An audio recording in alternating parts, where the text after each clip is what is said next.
an ex-colonial country, confused, don't know what to do. We run on external advisors. External advisors like yourself come here, some mostly from FCDO in Britain, some from the US, very few Australians. All they tell us is that we need to tax more. So we tax everything from school education to drinking water to whatever. We tax everything. So that's my brief introduction to Pakistan. Now I'll turn it over to you. Please tell us about tax and government in the 21st century and what should a poor country like Pakistan do? How much should we tax? We take income tax from the electricity, we take income tax from their mobile phone bills, we take income tax from God knows what. I mean, so for 10,000 indirect taxes and much more. I don't know whether it's a medieval system or what. I leave that to you. A lot of tax policy advice from the international institutions, the development and aid organizations. It's pretty standard, right? And it sounds simple, but it's not simple to implement. And it may or may not work in the particular economic and social context of a particular country.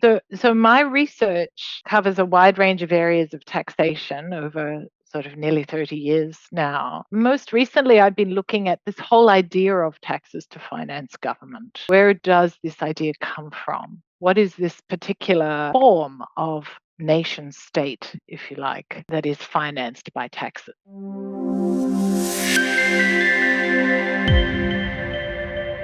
Pakistan Institute of Development Economics is a think tank in Pakistan, and we bring you regularly the best thinking in the world, whoever we can get hold of. And fortunately, lots of people like Professor Miranda Stewart are ready to talk to us in Pakistan. I'm very glad to see that. We talk about all kinds of public policy and economics, issues of economics, to learn about what's happening in the world. And of course, we do a lot of Pakistani webinars too, to create knowledge base in Pakistan. So today, it gives me great pleasure to invite Professor Miranda Stewart. She's a professor of law at the University of Melbourne, where she's also director of the tax group and is an honorary professor and fellow of the Tax and Transfer Policy Institute at Prof School of Public Policy. The ANU, she was also the inaugural director of the institute from 2014 to 17.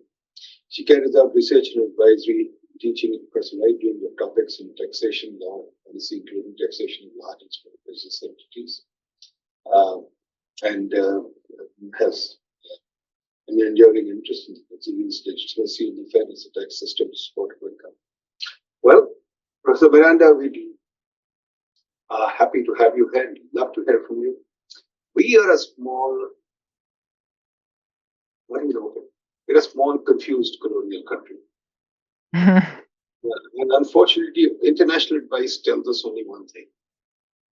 My former agency, IMF, and World Bank, everybody's ganging up on us, including OSAID. I'm sure you know OSAID, and DFID, etc. They all gang up on us, and we are an ex-colonial country, confused, don't know what to do, and we run on external advisors. External advisors like yourself come here, some mostly from FCDO in Britain, some from the US, very few Australians. But all they tell us is, and of course IMF and World Bank, etc., all they tell us is that we need to tax more. So we tax everything from school education to drinking water to whatever. We tax everything. So that's my brief introduction to Pakistan. Now I'll turn it over to you. Please tell us about tax and government in the 21st century and what should a poor country like Pakistan do? How much should we tax our people? We take income tax from the electricity, we take income tax from their mobile phone bills, we take income tax from God knows what. I mean, so for 10,000 indirect taxes and much more. I don't know whether it's a medieval system or what. I leave that to you. Thank you, Professor Miranda. The floor is yours. Thank you very much. And confirming that you can hear me okay.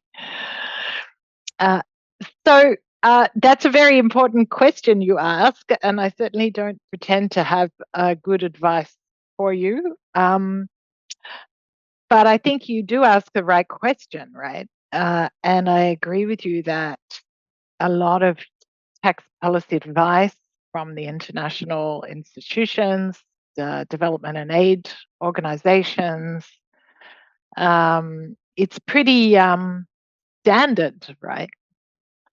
And it sounds simple, but it's not simple to implement. And it may or may not work in the particular economic and social context of a particular country. So I guess what I can do, I've been told I should speak for about 35 minutes, and then there'll be time for questions and discussion. So my research covers a wide range of areas of taxation over sort of nearly 30 years now. But most recently, I've been looking at this whole idea of taxes to finance government. Where does this idea come from? What is this particular form of nation state, if you like, that is financed by taxes? So to take a step back, if you like, it's more of a meta question about what kind of government and economy are we talking about here if we're talking about a government that is financed by taxes.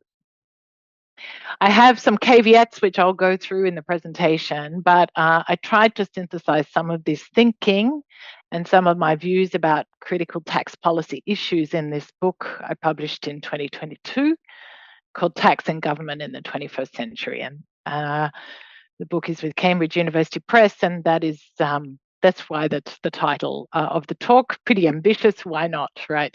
Be ambitious. As you heard, I'm Australian. I actually grew up in Asia. I grew up in Hong Kong. I did my schooling there. It was a British Empire, so imperial colony. So I understand that British colonial relationship. Always, of course, it was also a part of China and that relationship with that big neighboring state, and a very different kind of economy and tax system to Australia. I also spent some time in the United States teaching and researching tax there. Okay, so now I'm trying to work out if I do this, do I take you to the next slide?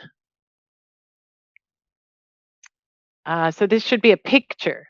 If someone could yeah. Okay. So this is, thank you. So this is the picture that is on the cover of my book. It's a very Western tradition, medieval picture. Actually, it's a picture from from Italy from the 14th century. It's a painting on a wall. It's called the Allegory of Good Government. I love the painting. It's in Siena, in Italy, but I like it because it is this idea of good government in the city. And what are the various elements? How can we tell there is good government? And the Italians were, in their medieval city-states, were also some of the innovators in developing some of these tax and governmental relations. But one thing I particularly like about this painting, I always like to point out, is that a sign of a good government is when you have women dancing in the street, which is what we see in the front here. To me, that's a sign of good government.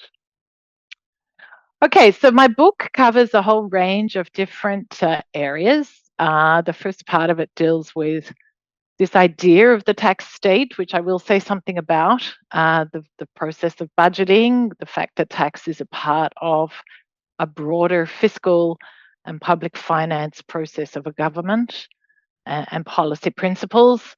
And then I focus on specific elements, tax and work, labor income tax, taxation of savings and wealth, business and corporate tax, the treatment of charity or not-for-profits, philanthropy, and tax administration. And then the last part of the book is about the international context, right? The relationship between tax states. So the book is pretty broad, but of course it doesn't cover everything. It is more about income tax than other taxes. Actually, there is one chapter, really important chapter, that is missing from the book, that if I ever do another edition, I would aim to write it, and it would be about energy resources and the green transition, and taxing those things. But anyway, I try to set out a theory. So what I'm going to focus on here, I guess, is principles, the sort of what is the tax state, some of the ideas about principles, but then key challenges or issues that I see tax states facing today. These challenges may translate to the Pakistan environment, or they may not, I guess. So something perhaps for us to discuss. Okay, so what do I mean when I talk about a tax state? And this is a concept that comes out of economic history, what is also sometimes called fiscal sociology, the study of taxes as a part of the study of society. So the tax state has a longer history, which I'll briefly outline, but really is a 20th century idea, really flourished for some countries in the 20th century. What do I mean by it? It is a state that is defined by the power to tax and dependent on taxation. So it finances the majority of its expenditure with taxes. Basically, these states coexist with a market economy. If you have a fully socialized state, you have the public sector owning the means of production, you don't need taxes, or taxes do not serve that function of raising revenue. Instead, you own the means of production. Some states produce substantial resources, oil and gas, and they rely mainly on that source for revenue. They may have some taxes as well, but we perhaps wouldn't call them a tax state. So I mean this particular phenomenon of a kind of government that relies on taxation, has come to rely on taxation to finance its affairs. So some of you will have heard of Joseph Schumpeter, famous economist from the first part of the 20th century, came up with this phrase or developed it further, this tax state. He was skeptical about its likely success. At that time, he was rather worried, around about the time of World War I, that the tax state could not survive. In fact, he was worried not because of the cost of war, although the countries he was looking at were highly indebted because of the war, but because of social expenditure, the demand for social expenditure, which he considered was so great among the working population of these countries that people may not be prepared to pay enough taxes, to finance social expenditure. And the consequence would be the countries would become socialist, right? The public would take over. There would be a revolution, perhaps. But by the end of the 20th century, we see other public finance economists, Richard Musgrave, famous American public finance economist who was trained in the European tradition. He has the optimistic story, right? This is a Western story that we have state taxes rising 20 to over 40% of GDP to finance this very massively increased public expenditure in these countries. Generally speaking, that the tax state could survive and even thrive. Okay, so of course, taxes have been around for a very long time. There are lots of types of taxes, thousands and thousands of years. But this idea of the tax state is much more recent. And as I say, to me, it accompanies industrialization and the development of market capitalism as a major system. It's a political, economic, and legal institution that is essentially a vehicle for consensus, provides a solution for nation states that reflects a compromise between capitalism, political consent, agreement in the political arena, and fair distribution. So it's often the case that this is in a democracy, but perhaps not always, right? The consent may not be democratic. It may be through other forms of bargaining with elites and other interests in the economy. But we do see this link between taxation and representation in many countries. So we have lots of ideas, of course, that shape tax reform, but tax reform critical, and this is critical perhaps for Pakistan, like any country, it responds to the domestic fiscal bargain. The political bargain on taxes within the country is the most important thing for what you could call success. Where you do have a tax state, it's proved to be resilient, but still faces many challenges. Okay, so I want to give you a very short potted history of this tax state, and I'm happy to come back into any aspects of this if people are interested in the history. So we tend to, economic historians tend to see Great Britain as the first tax state. It's no coincidence, in my view, that Adam Smith, when he's writing Wealth of Nations in 1776, he writes a lot about taxation. This is because he observes the British government levying many taxes. He's very critical of the tax policy of the government, actually. And he develops the policy principles that are still influential today. During the 19th century, we see a number of European countries further developing their tax systems. But at the same time, we also see the development of a market for government debt. So this is a much older history, right? Government bonds, 1,000 years old or older. But what's important to note is the relationship between taxes and debt. So having an effective tax system enables a government to borrow on a long-term basis, because it can satisfy the interest obligation, of course, can sustain the debt. So we see this sort of development of ideas about the tax system where we constrain the power of the state, we increase representation, but we also then get the state to be adequately financed or more adequately financed with both taxes and government debt.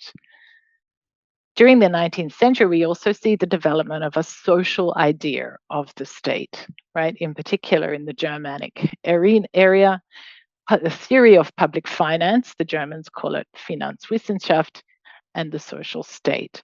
So taxes can deliver a social function and in fact can enable redistribution as well as paying for public goods.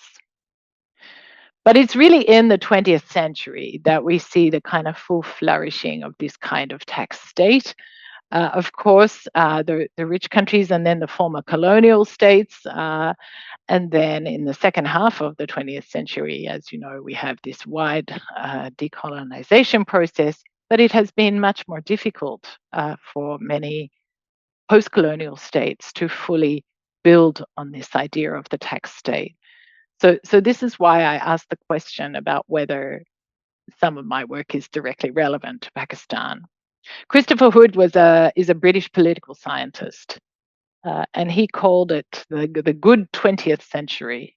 So despite the fact that it's full of war and Holocaust, as we know, the 20th century, and also the seeds of environmental challenge, nonetheless, the tax state thrives in this era. Okay, so some caveats. I've already given you some caveats. This is a very peculiarly Western or Anglo history. I have a question as to whether Pakistan could be described as a tax state or whether you aspires to be one, or whether financing the state is really fundamentally achieved in a different way. Colonization and new state building might have very different trajectories, and actually, of course, is negatively affected by many of the international economic developments, forcing free trade processes, opening borders to foreign investment. While these things might be good for the global economy, they often pose challenges for particular countries.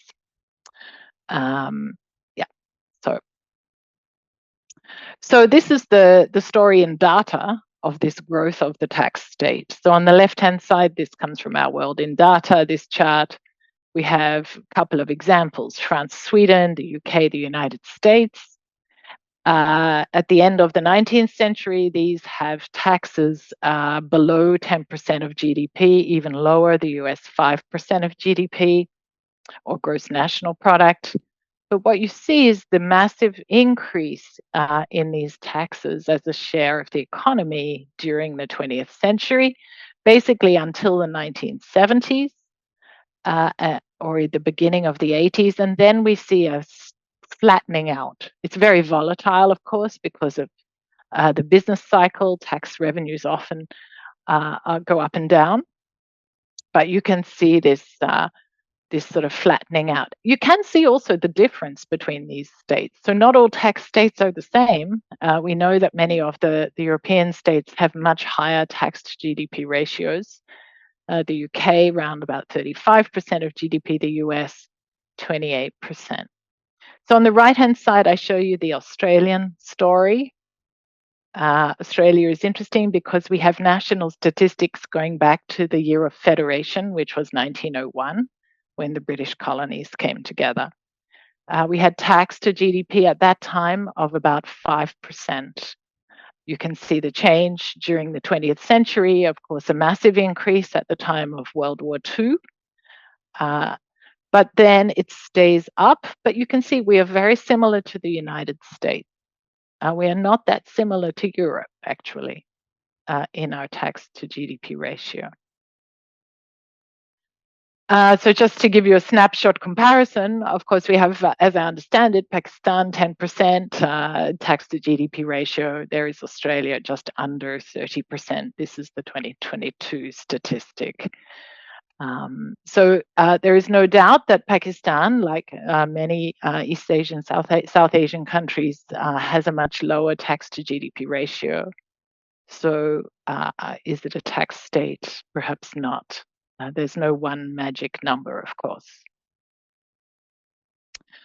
Just a little bit more statistics, the components. So these are OECD data. So it is true that it is, generally speaking, the OECD and member states, many of the richest countries in the world, that also have substantial tax states. What are the most important taxes? This is from a 2020 OECD report, the most recent one, 2018. At the top here, you can see about 1/4 reliance on income tax for individuals, and taxes on property. A tax on corporations, about 8.8%, and then social security taxes. So if you add all of that together, then around about 60% of revenues come from income tax and taxes on labor income. Then we have property taxes, a pretty small share, and then the rest is indirect sales taxes, right? Around about 1/3 comes from broad-based consumption tax, VAT, GST, and specific excises. And then we have just a few other kinds of tax. So this is the composition of this tax state. Okay, a couple of other general points. Then I want to say something about policy principles, and then go on to what I see as some of the big challenges facing these tax states, some of which might be relevant to Pakistan. So I like this concept of a tax system, which was proposed by the economist Joel Slimrod from the University of Michigan and Christian Gillitzer, who is now at the University of Sydney. He's Australian. The tax system, of course, is not just the law, right? The law defines the rules that define the tax base, the tax rates, but also the remission, the rules about who pays the tax, how is it collected and remitted, what intermediary entities are involved, businesses, in the VAT, or corporations withholding in the formal economy, and how is it enforced, information sharing, and so on. So it's really important to understand that these successful tax states, they combine all these elements. They don't just have a law that says what the tax is. Of course, they have extremely effective collection mechanisms. Extremely strong data powers in general that enable their revenue agencies to collect. Having said that, there is a lot of variation of how good these country tax systems are. But in order to collect that level of tax as a share of GDP, you need a couple of base elements. One is that most of the economy needs to be within the tax net. We sometimes talk about that as being a formal economy, and I know that in many developing countries, the informal economy is very big. So we need to somehow be accessing economic activity with the tax system, and we need to be able to collect the revenue. And this leads to an entire body of law and activity of itself, which is about the administration of the system, whether it is fair, whether it is digitalized, how the data is used, who does it, how the tax administration operates. Okay, so you would have seen that in my chart that after the 1980s, the tax state stops growing or doesn't grow as much. We see a leveling off. So what happens? Well, we have an economic and fiscal crisis in the 1970s. Some people may remember the oil crisis, stagflation, high tax rates, high avoidance. We have the development of new theories of tax policy, optimal tax theory as a result. In the 1980s, we see economic globalization begin, and in many tax states, in many OECD member states, we see a big set of tax reforms happen.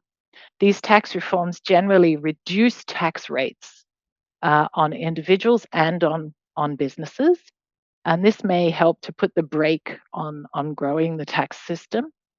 And the key reason for it is economic growth, right? There is a big drive to increase economic growth.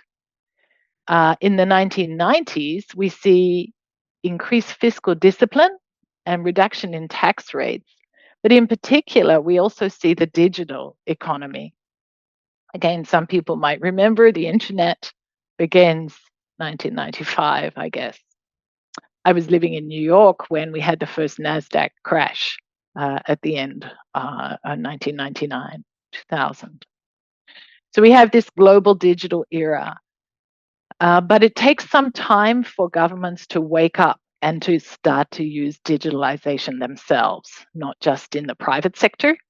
I think that successful tax states manage to harness some technology to digitalize their systems, and after 2010, they begin to actually cooperate in some elements of tax administration.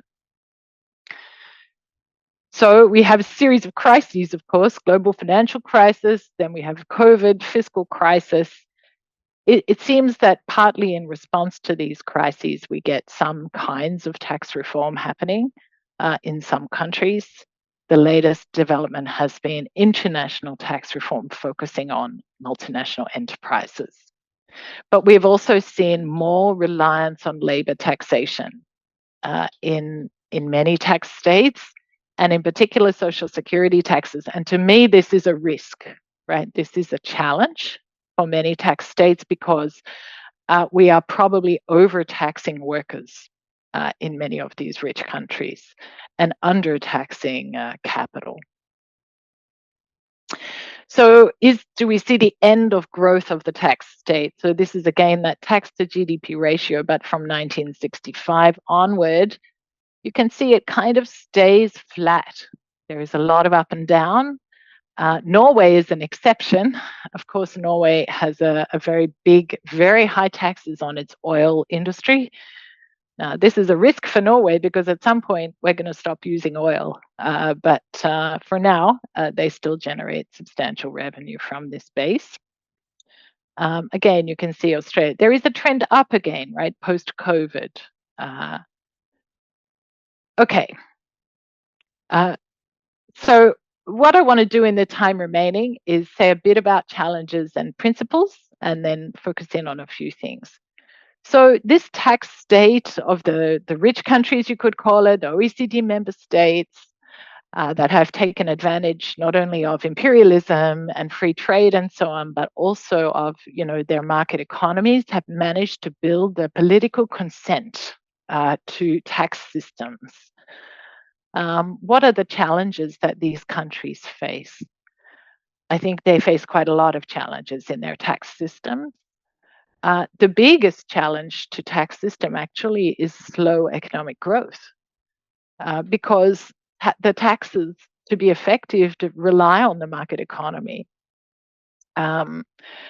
Globalization and digitalization could enhance growth, but also may pose challenges to the design of tax laws and their effectiveness, right? Their administration. If all the purchasing of digital services, for example, is from offshore, as we've seen debates about this, how can your consumption tax effectively tax this global digital services? How can your corporate income tax or something like a digital services tax be used here? In many OECD member states, they face a real challenge of aging population. I suspect Pakistan not so much. This is a potential opportunity, right, for Pakistan. Longevity is a good news story in many rich countries, but aging population is difficult because the labor force will be reduced. So a key element here is actually the women's market work. We have increasing inequality of wealth. This is partly a function of the aging population, and in particular, the asset prices, like house prices, going up a great deal in many of these countries. Changes in the nature of work, inflation poses a different kind of challenge, technological change, and of course, the environmental climate risks that we face, which require much more public finance as well as changing behavior. So again, this political scientist, Christopher Hood, he asked the question, is the 20th century success of these tax states, is this a historical aberration? Is it actually more normal for countries to have much lower tax levels?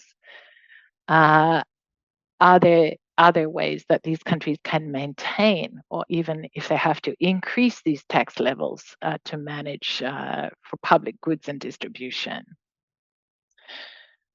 Okay, so in this world of challenges, of course, the traditional tax policy principles, I'm sure people maybe are familiar: efficiency, the idea that the tax system should not discourage or should encourage productive economic activity.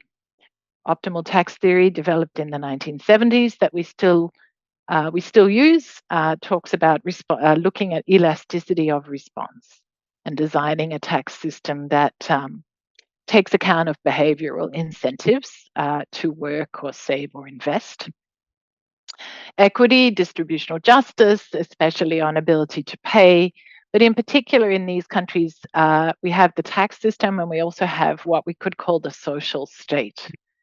Substantial social welfare, income support, public goods, education, health, housing.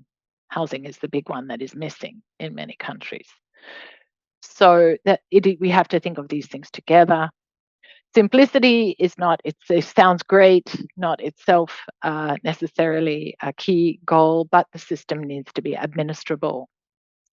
But I would like to emphasize a few other principles that I discuss this further in my book, that I think that the recognition that taxes are for the benefit of government, that government is in the service of the people.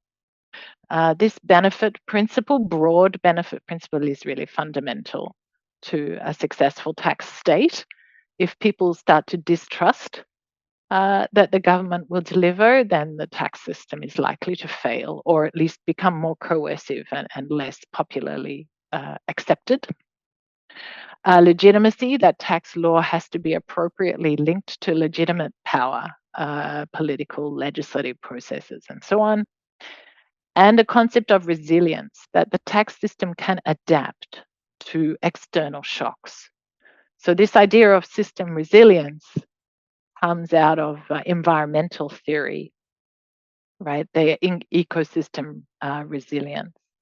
That you might have a system that if there is an external shock, it's tipped into a new equilibrium that is not so stable and is not able to collect. So an example might be instead of people being employees in the formal economy, they all become shift into the informal economy or become contractors or Uber drivers. There is no tax collection point for them because you have this change in the way people work in the economy. Okay, let me say a little bit in each of the different main tax bases what I see as challenges and trends, and then I will finish up and happy to have questions and discussion. So personal tax of income and taxation of consumption. First of all, if we think about labor income, a key point of success for tax states, this is the case for all tax states, I think, that I can observe, is that they succeed because they can tax workers, right? They have managed to establish tax systems that are able to harness revenue from workers with consent, if you like, political consent. They can only do this because wages become high enough that there is a surplus available to tax. And of course, sort of formalized as well, right? We can capture the return to work in the tax system. You would have seen that it's around about 50% of the tax to GDP ratio in tax states comes from income tax on labor income and social security tax. Okay, so obviously increasing wages is an important thing to do in these countries because that will increase tax revenue. So you're having good and sustainable wages, and what that requires is productivity of the labor market, right? Sufficient productivity. The other big thing we have to have here is the use of technology in collecting tax, and in particular, the system of wage withholding. Right, this was a fantastic technological development of the 1930s and 1940s, where these countries managed to have employers withhold the tax. This made a huge difference. We have a lot of challenges, of course, to the ability to tax labor income. The couple that I would emphasize just for discussion, in many tax states, we really need to increase the labor market participation of women. As fertility has declined, so women are having less than 2.1 children, right? They have much more time to participate in the labor market. And if they are sufficiently educated, then we really need to encourage this. We need to reallocate labor supply into the taxed labor market and socialize the cost of care for children and also then the elderly. The other thing we need to think about is the mobility of labor income. So the top 1%, of course, high wage earners are highly mobile. We might need to rethink residence ideas and also the gig economy. We need to adapt our technology to collect taxes even in the gig economy. Consumption. So I'm not going to spend as long on this, but again, most tax states rely substantially on a broad-based consumption tax and specific excises. Of course, the consumption tax falls mostly on workers. So again, you have to have workers, right? The labor market has to have sufficiently high wages that we have a surplus, that people purchase consumer goods that they can absorb the tax. We also need very good collection systems. And in particular, because of the design of a GST or VAT, we need substantial business trust in the system that there will be refunds of GST where that is appropriate. And in many countries, developing countries, I know that that's a challenge. Specific excises are much more vulnerable. If you have multiple excises on goods without permitting a deduction of inputs, obviously that's a problem. But even excises on alcohol, fuel, and tobacco are in decline in Australia because people change their behaviour. And so these are at risk, these taxes. One thing that is missing in many countries, Europe is an exception, is that we need to shift to taxing carbon, right? Of course, taxing emissions instead of transitioning from a fuel tax base to a carbon tax. Taxing capital is probably, I'm close to my time, so I'm going to be quicker here and we can come back to it. Probably more challenging, this is where I think most tax states have the biggest challenge, is that we do collect some taxes on investment and savings income, but probably not enough. And we have had increasing wealth inequality.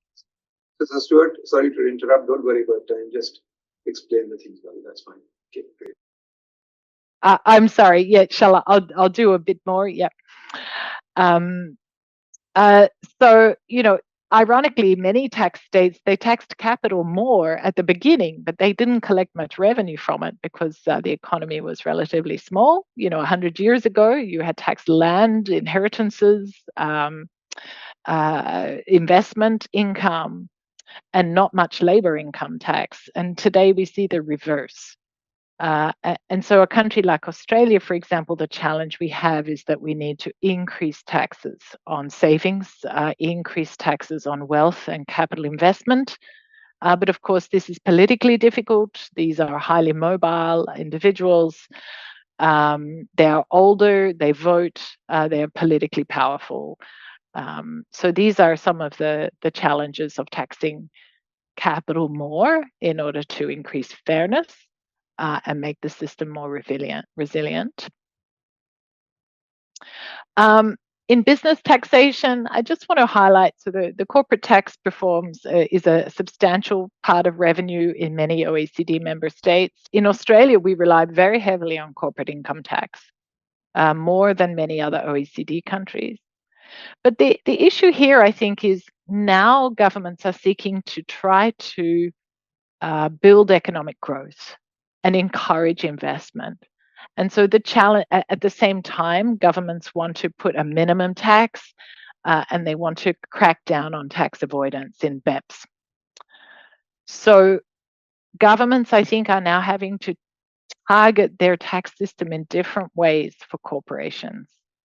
They deal with large multinational enterprises with one approach. They maybe have a different set of tax rules for small and medium businesses.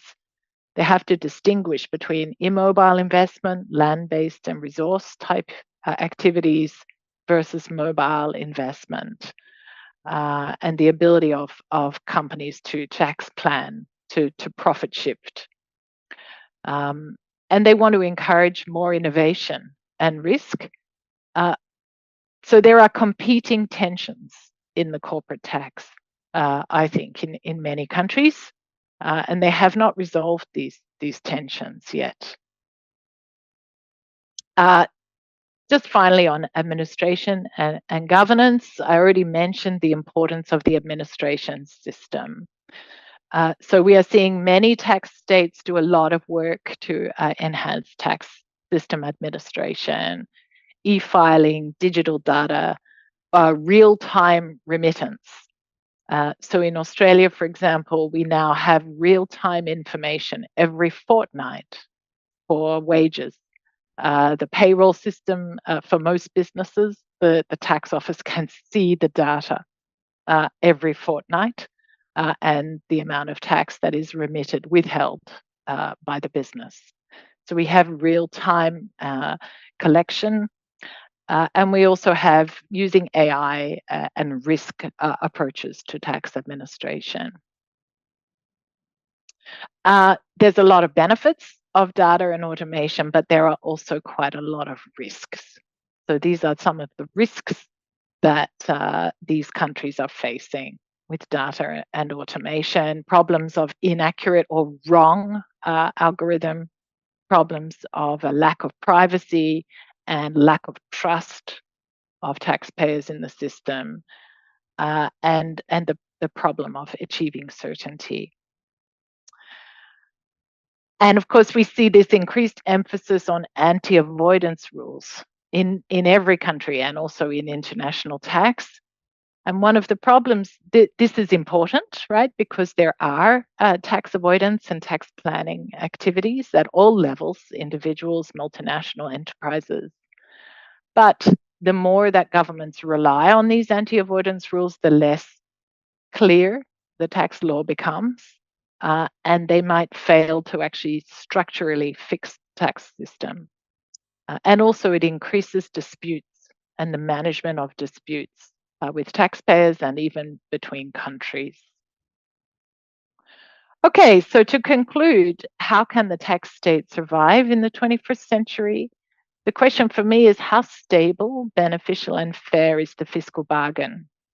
We need to maintain consent. So this is the domestic political consent to the tax system.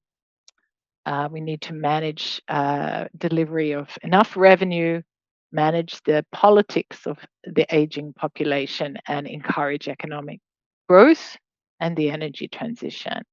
And to get consent requires some kind of bargain. We need quasi-voluntary compliance. We need to maintain that compliance, and we need to manage the system in the international context.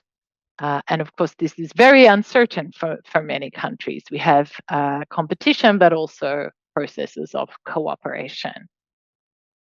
Okay, so I'll finish my presentation there, and I look forward to questions and comments. Thank you. Thank you, Professor Stewart. Thank you very much.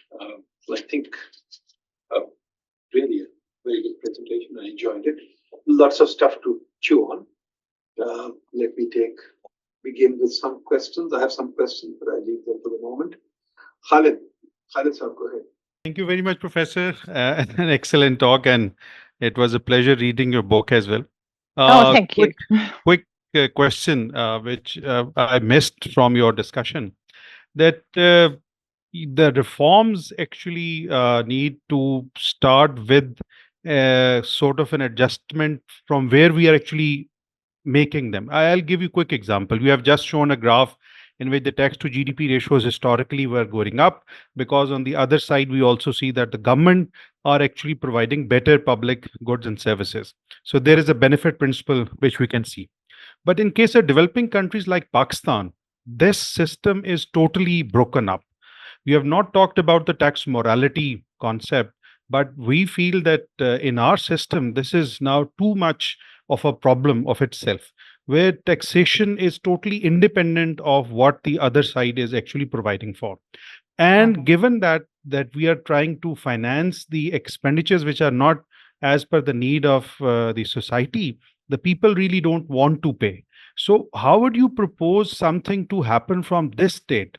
Because moving up the rates where an effective enforcement is in place and every kind of documentation can be done, the people already enjoy the benefits, that's easy. That we go from 10 to 12 and to upwards.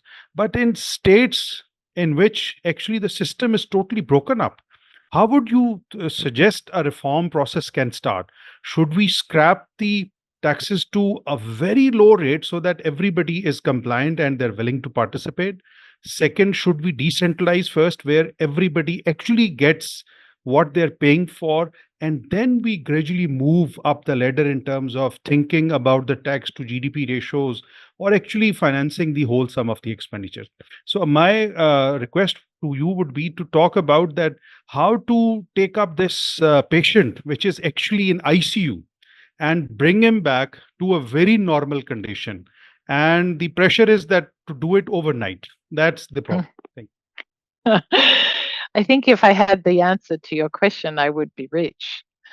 So, yeah, I mean, this is exactly the question, but there are a couple of premises of this, what you said, that I perhaps don't agree with. So one thing is that raising revenue is never easy.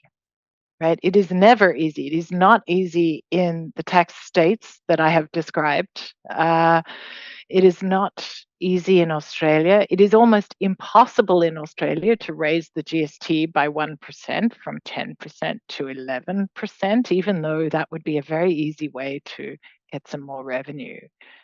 So it's always hard. So I guess that is the first thing. And so then one might ask, what is it that happened in these tax states? What were they able to harness that meant that sometimes they succeeded? Many times they failed, right? But sometimes they succeeded, and that was enough. So, a key issue here is to somehow manage a growing economy. So, as I said, to successfully tax wages, you have to have adequate wages. If you cannot have adequate wages, like if there is a large proportion of the population who is on a subsistence level, you have to exempt them from the tax base. And I think one of the challenges, I know very little about the detail of the Pakistan tax system, but I do know that in many developing countries, you have a lot of other taxes that still hit this population, this low wage population, local fees, charges, indirect taxes, excises, fuel taxes. So they are still burdened actually in the system, and they probably pay too much tax actually, the lower proportion of the population. Okay, so I don't have a solution, but what you do need is to understand that it is never easy. And so then that does bring us to the question of what are you paying your taxes for? And I think, for example, Australia introduces a federal income tax in 1915. Of course, we have a war on. So this is not uncommon that countries will raise taxes at wartime. But what is not so well known is that actually the key driver of raising the tax was to pay for the age pension, right? That there had been a lot of activism. There was a population of people who are becoming old in Australia for the first time, apart from the Indigenous peoples who managed their own elderly population in a different way. So, but in the migration population, that they were population becoming old and they were poor. And there was a lot of political activism for an age pension. And in a way, the only way this could be delivered was so, in a way, they agreed to the age pension first, 1912, and then they enact the taxes because they have to pay for it. So sometimes the benefit side comes first, and then you can somehow build the political capital to raise the tax. I think I had a third point, but now I can't remember. Can you do it overnight? Well, so the third element of this, and then I'll stop and let other people, is that even the labor income tax, it was enacted in 1915. It didn't collect very much revenue from workers because they had a big exemption. It was not until withholding in the 1940s, 1941 in Australia, that we could finally collect tax from most workers. So the collection system is critical, right? You have to have, and for them to have a collection system that worked, they had to have consent of business, not of workers, but of the businesses that would be withholding and remitting. So you have a kind of political bargain with the business sector that they will kind of assist in administering the tax system, and in exchange, they will have a reasonable tax rate themselves. I'll stop there. Thank you, Professor Stewart. Is there nobody from the floor? Let me ask a few questions. What you've described is a very interesting sort of the tax state, the concept, but it seems to be it's a kind of a derivative of the social contract. And yes, everybody derives taxation from the point of view of the social contract, but a couple of things that come to mind. I mean, it sort of goes back to what is the role of the government. The role of government has evolved over time. We had the Victorian state was absolutely free market, self-help, and no, what did you call those debtors' prisons and poor houses, etc. Now we move to a state where welfare is kind of moving to a Marxist direction, where you seem to think that the government has to provide. The definition of public good is stretched beyond just the government is supposed to supply electricity, government is supposed to supply so many things. That could be done in the private sector, but that happens. But I think the biggest conundrum that I have is defense. All states are taking a lot of tax for defense. In particular, for example, the US. And the US is exhorting, Trump is coming in, and Trump is going to exhort the NATO to up their defense expenditures. And the defense expenditures are used to finance a continual war. Continual war. I mean, the US has been at war all the way from the First World War, and they're continuously at war, and they've financed this war through taxation. And the whole defense industry is up. The other side that's also happening is that we're also, defense is being stretched into now, as in UK for the first time, they've limited freedom of speech totally. You can't express yourself at all. So kind of the state is operating not only on taxation, but also on fear. Maybe your second book should be fear, that everybody has to have a certain amount of fear that the nationality or the gene pool is deteriorating, which brings me to immigration. So now the tax state is also trying to say, or the welfare state is trying to say, hey guys, I want to keep my welfare, so you can't come in. And this is at the heart of much of the debate in almost all the European countries. But on the other side, there's also this, let's call it the Reagan, Trump, Haque, Friedman, etc. side, which says, hey, the government is too big, and the government is into many things that it should not. So I think that kind of underpins the tax state. How would you take care of that? The changing role of the government and the government's insistence that I need more taxation. For example, in Pakistan, the government does nothing for us. The government doesn't. There's no pension system. There's no welfare system, etc. They try and. In fact, the interesting thing is we do not. But the international agencies force us to have a welfare system. For example, the IMF program just now, they forced us to increase social protection, even though we know poverty rate is going down, but they forced us to increase social protection. The World Bank comes along and says, hey, you must do healthcare and you must do this. So it's a very strange thing. And the one thing that I didn't see in your talk is, what is the role of globalization? I don't mean globalization in the sense that these global institutions who are dictating policy in our part of the world. So there's a series of questions, but in particular, the role of government, and the government is trying to expand its role, much like Richard II or whatever. They put fear in people and say, okay, guys, we must keep out immigrants and we must go to war continuously. How would you do that? Yeah, so I mean, this is all about financing government, isn't it? And I sometimes find myself these days, I think, I spend my career talking about how governments can improve their tax systems, to raise revenue for government expenditure. And then I look at what governments are doing and I think, why do I say this, right? I'm very critical of many things that governments are doing. So you have to take a step back and ask yourself, what would life be like without government? Now, maybe it would be better, maybe, right? In some states, governments are absolutely coercive, extractive, rent-seeking, potentially organizations that do not provide public benefit. But this is why I say that a successful tax state has to deliver benefit. Right, taxpayers have to believe that they are receiving benefit from government, or I think that you cannot build a tax state. You can take people's property by coercion, or you can restrict their behavior in various ways, but you cannot become a tax state if you do not build this consent. And so on defense, it is interesting. I mean, you're right, of course, the US has been described by some political theorists in the past as a social insurance system with an army attached, right? So the US in particular, we could call, a military establishment together with social protection, the social security system. And these things are financed by taxes and increasingly by debt. Of course, the US has a great deal of government debt. And because it has señora, because it has the US dollar at this stage, it can still manage this level of government debt.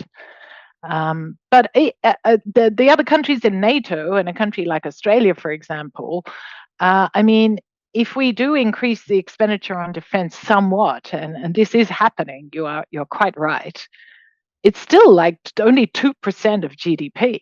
I mean, I don't know, maybe slightly more, but the size of the German government, the size of the German expenditure, right, financed by taxes and by debt, is nearly nearly 50% of GDP. So if they increase defense to 2 to 3% of GDP, it is still a very small share of government expenditure. The rest of the expenditure is still on public goods, health, education, social protection, law and justice. So defense, it depends on the government, again, whether you are just, as you say, a government that just spends money on war, but most tax states do not. That's why it's actually politically difficult for them to increase their expenditure on defense. They have to get the political buy-in, and not everybody agrees with that trajectory. On migration, I mean, these European countries are shooting themselves in the foot, right? I mean, Australia is a net inward migration country, like Canada, like the US. There is a lot of political debate about migration, but migration is good for tax systems and good for economies. A growing population, a growing younger population is critical. You potentially have the opportunity, I think, in Pakistan of a demographic dividend. But you do, to achieve that demographic dividend, you have to educate people. You have to push up the rate of return to their labor income. And it's only if you can do that you're going to reap the dividend, I think, both in the economy and in the tax system. So I'm not a believer in international institutions telling countries what to do. I've been quite critical in the past in other work about experts advising on tax policy, because I think what is critical is the domestic political bargain, both the elites and the domestic experts, as well as domestic taxpayers who really must consent. But it is also a good idea to build the health and education of the population. I mean, there is plenty of evidence that shows that if you invest in health and education, you absolutely increase the return to economic activity, and you potentially increase tax revenues as well. So this is a good use of funds, I would say. Globalization, I don't know. I've talked about international institutions, so I'm not sure if you had another question on globalization, but I'm conscious of time as well.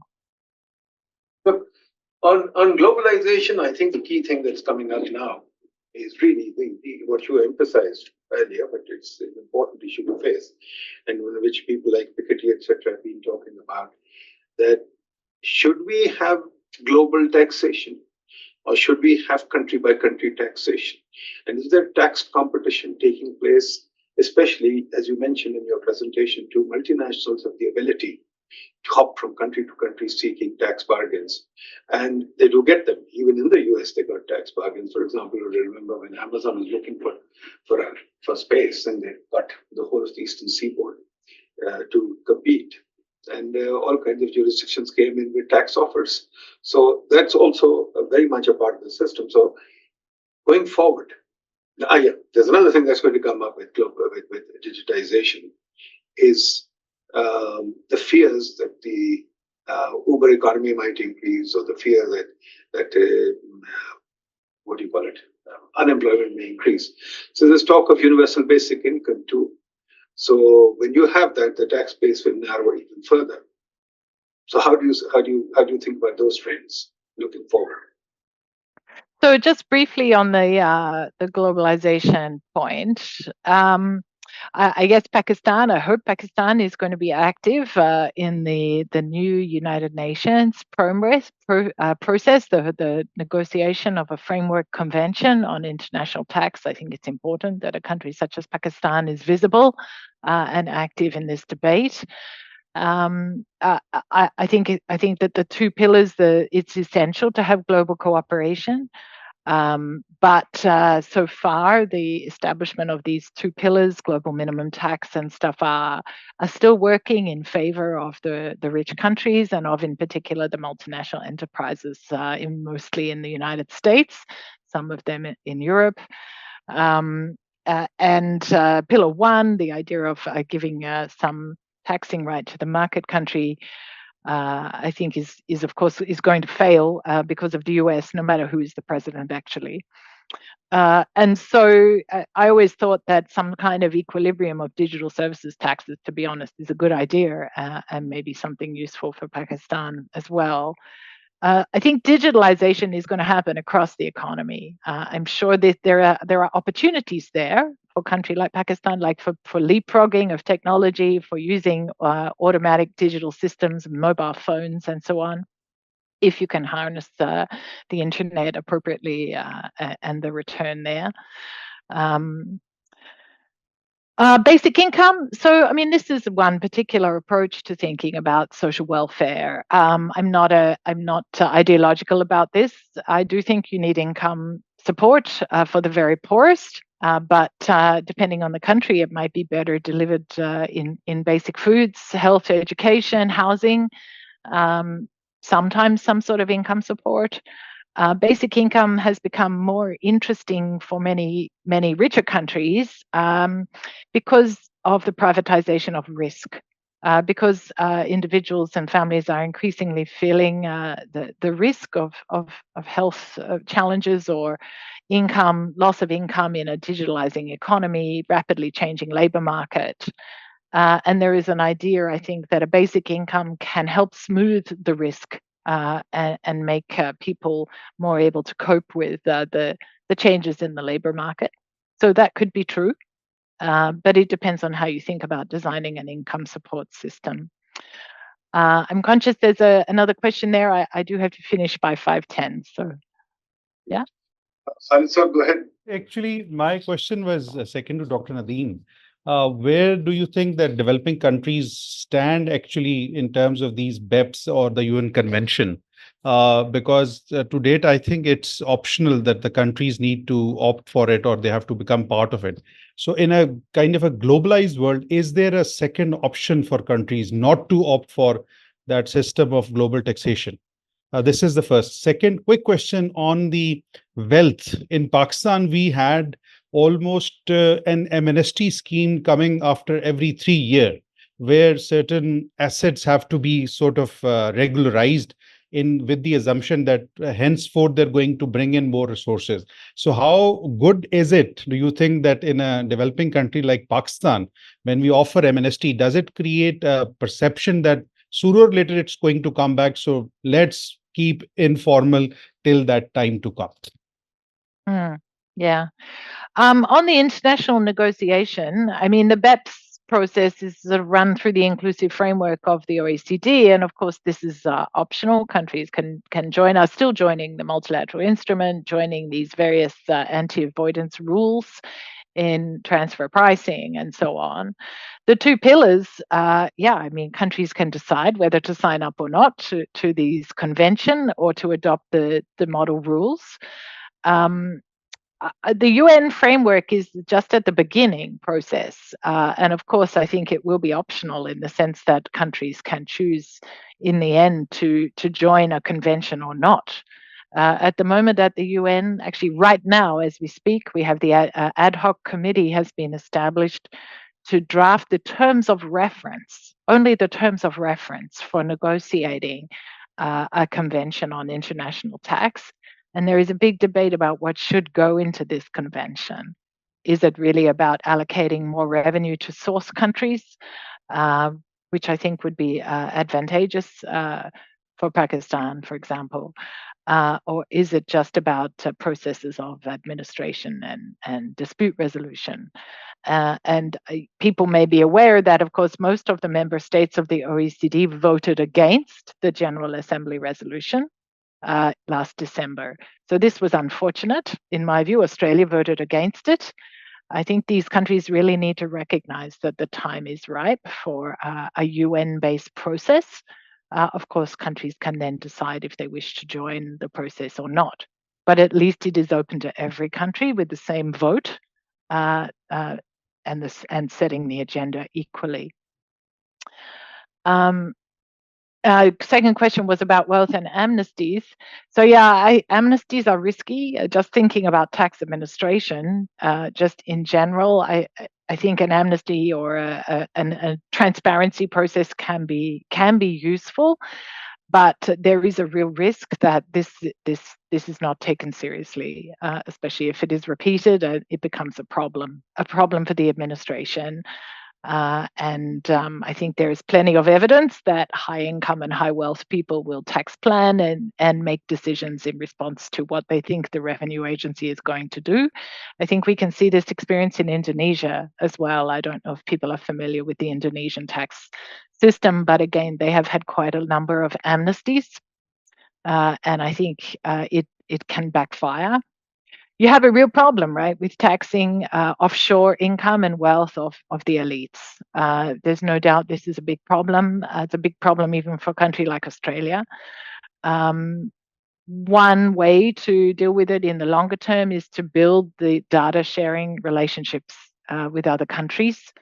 I don't know how far Pakistan has gone in really building trusted relationships with other administrations. This is a difficult thing to do. But it can help manage information about where the revenue is, where the income is, so that it can be taxed eventually. Again, collecting taxes outside the jurisdiction, this is hard, right? It's like raising taxes is hard. All countries struggle with this challenge.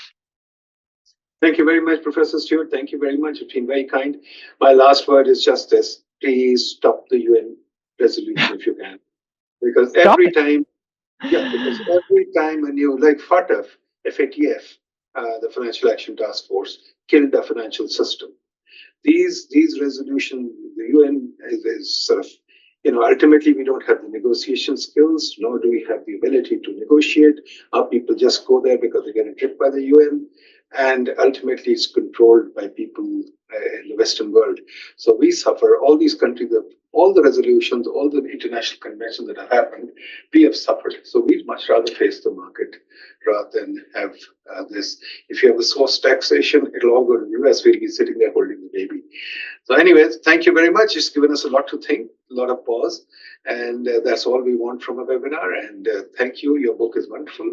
We'll put it in our library and inshallah debate it more and reach out to you once again whenever you have the time to talk about your research. Thank you. All the best. Thank you very much, Dr. Nadeem. Thank you for having me and for listening.